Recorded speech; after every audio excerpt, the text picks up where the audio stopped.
শরীরে এমন কোনো অঙ্গ আছে যেগুলোতে গর্ভধারণ হলে ব্যথা অনুভূত হবে। মাসিক বিষের আগে মহিলাদের শরীরে নির্দিষ্ট কিছু অঙ্গে গর্ভধারণের ফলে ব্যথা অনুভূত হয়ে থাকে। সহবাসের পরে নিষিদ্ধ ডিমটি জরায়ু দেওয়ালে গিয়ে গেড়ে বসলে গর্ভধারণ ঘটে। এরপর থেকে শরীরে প্রেগনেন্সি হরমোন বিটা এইচসিজি বাড়তে শুরু করে, পাশাপাশি প্রজেস্টেরন হরমোনের মাত্রা বাড়তে থাকে। এর ফলে শারীরিক বিভিন্ন লক্ষণের পাশাপাশি শরীরের নির্দিষ্ট কয়েকটি স্থানে ব্যথা হতে শুরু করে। গর্ভধারণ করলে শরীরের কোন কোন স্থানে ব্যথা হতে দেখা যায়, কেমন ধরনের ব্যথা হয়ে থাকে, ব্যথার তীব্রতা কতটুকু, এই বিষয়গুলো নিয়ে আজকে আমরা আলোচনা করব, যাতে মাসিক মিসের আগে আপনি জানতে পারেন যে আপনি গর্ভধারণ করেছেন কিনা। জানতে হলে প্রেগনেন্সি ট্রিক্স চ্যানেলটির সঙ্গেই থাকুন। গর্ভধারণ সম্পর্কিত নতুন নতুন ভিডিও পেতে আমাদের চ্যানেলটি সাবস্ক্রাইব করুন। ১. বাচ্চা গর্ভের নরম দেওয়ালে রূপিত হলে এক ধরনের হালকা রক্তপাত হয়। একে গর্ভের উপর রক্তপাত বা ইমপ্লান্টেশন ব্লিডিং বলে। হালকা এই রক্তপাত গোলাপি বা বাদামি বর্ণের হয়ে থাকে, যা কোনো মহিলারা তাদের স্রাবের সাথে মিশ্রিত অবস্থায় দেখতে পান।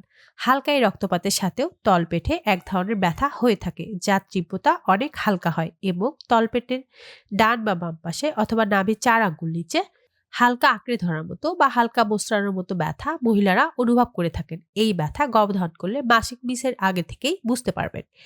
এ ধরনের ব্যথা মাসিক শুরুর দিন থেকে হিসেব শুরু করে ২০তম দিনের পরে যে কোনো দিনেই হতে পারে। ২. ডেলিভারির পরে বাচ্চা যেন মায়ের স্তন পান করতে পারে, সেজন্য গর্ভধারণের একদম শুরু থেকে স্তন বিভিন্ন ধরনের পরিবর্তন হতে শুরু করে। এর মধ্যে প্রাথমিক অবস্থায় অন্যতম লক্ষণ হলো স্তনের আকার বৃদ্ধি, হরমোনের পরিবর্তন এবং স্তনের এই আকার বৃদ্ধির কারণে স্তন অনেক সংবেদনশীল হয়ে ওঠে।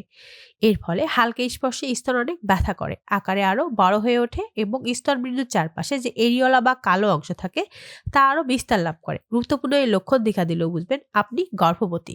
৩. মাথা ব্যথা।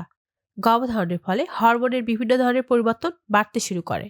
গর্ভধারণের ফলে অনেক মহিলাদেরই তখন মাথা ব্যথার সমস্যা দেখা দেয়, কারণ গর্ভধারণের ফলে শরীরে রক্ত প্রবাহের মাত্রা অনেক বেড়ে গেলেও বেশিরভাগ রক্তই জরায়ুর দিকে প্রভাবিত হয়, গর্ভের বাচ্চাকে প্রভাব ডেভেলপমেন্ট এবং বেড়ে ওঠার জন্য। ৪.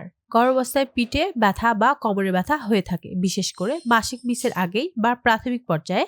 গর্ভাবস্থার শুরুর দিকে শরীরের লিগামেন্ট স্বাভাবিকভাবে নরম হয়ে যায় এবং প্রসারিত হয়ে শরীরকে প্রসবের জন্য প্রস্তুত করে তুলতে থাকে। এটি কোমরের নিচের দিকে জয়েন্টগুলোতে চাপ দিতে থাকে, এর ফলে কোমরের নিম্ন অংশে ব্যথা হয়ে থাকে। ৫. গর্ভধারণ করলে গর্ভের বাচ্চা বেড়ে ওঠার সাথে সাথেই এবং অতিরিক্ত রক্ত প্রবাহের কারণে পায়ের পেশিতে চাপ পড়ে। এর ফলে পায়ের কাপ মাসলে ব্যথা করে এবং রক্ত টেনে ধরার মতো সমস্যা দেখা দেয়। তবে এই লক্ষণটি গর্ভধারণের পরে দেরিতে দেখা যায়, অর্থাৎ দ্বিতীয় বা তৃতীয় ট্রাইমেস্টারে দেখা দিয়ে থাকে। এছাড়াও গর্ভের বাচ্চা আসলে মায়ের শরীরে অভ্যন্তরীণ ক্রিয়াকলাপ অনেক বেড়ে যায় গর্ভের বাচ্চাকে বেড়ে ওঠার জন্য। এর ফলে গর্ভবতী মা বাহ্যিকভাবে অনেক ক্লান্ত অনুভব করে, মাথা ঘোরে, সারাক্ষণ শুতে ইচ্ছে করে, ঘুম পায়। এ ধরনের লক্ষণ দেখলেও বুঝবেন আপনি গর্ভবতী। শারীরিক এই লক্ষণগুলো দেখা দিলে মাসিক মিসের 10 দিন পরে কিট টেস্ট করুন এবং পজিটিভ রেজাল্ট আসলে গর্ভাবস্থার ৮ম সপ্তাহে গিয়ে একজন অভিজ্ঞ গাইনি বিশেষজ্ঞকে দেখান এবং কনফার্ম হয়ে নিন বাচ্চার হার্টবিট এসেছে কিনা। এ সময়ের মধ্যেও বাচ্চার হার্টবিট না আসলে গর্ভাবস্থায় ৮ম বা ১২ সপ্তাহ পর্যন্ত অপেক্ষা করুন এবং পুনরায় একজন গাইনি ডাক্তার দেখিয়ে কনফার্ম হয়ে নিন। আজকের আলোচনা এখানেই শেষ করছি। ভালো থাকুন, সুস্থ থাকুন। আপনার জন্য অনেক অনেক শুভকামনা। ধন্যবাদ সকলকে।